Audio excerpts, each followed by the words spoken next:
It's really important that it's made of aluminum because we want it to have that crash safety, but also be light. So the car is only a little over 4,000 pounds in mass.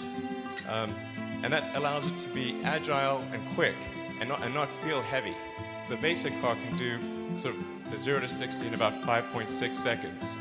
And something you may already have heard about is we announced yesterday that there's going to be a performance version of the Model S that can do 0 to 60 in under 4.5 seconds.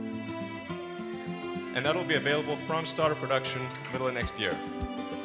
So.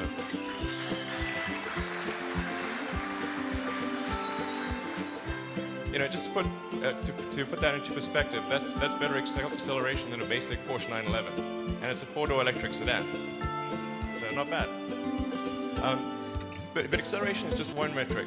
The thing that makes this better than any gasoline sedan could possibly be is the center of gravity. The center of gravity, because the battery pack's in the floor pan, the center of gravity is super low. It's lower than most sports cars. And that means that when you brake or accelerate, you don't have the dive, you know, this feeling of diving forward or falling back that you normally have if you've got a big engine above the axle. The best form of safety is not to have an accident in the first place. And so to have incredible maneuverability and be able to get out of the way of the accident is super important. And because you have that low center of gravity, you don't have this body roll issue that you normally have in sedans. So on that metric, it's a situation that a gasoline car literally can't compete on. And you'll see me sort of kind of hopping on this difference of gasoline and electric. What we're really trying to show here with the Model S is that an electric car is not almost as good as a gasoline car. It's way better.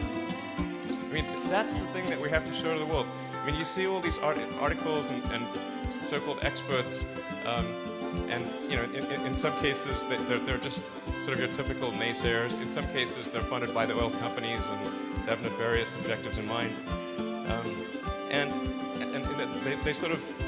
they almost don't want this car to exist. And the reason, you know, a huge reason why we're holding this event is that when you go home or to work and you talk to people that you know, now you can say, I've driven in the car, I've seen the factory. You don't have to say, I think it'll work, or maybe they can make it.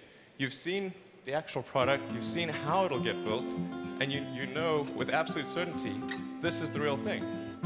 So, and in this case, we really need your help.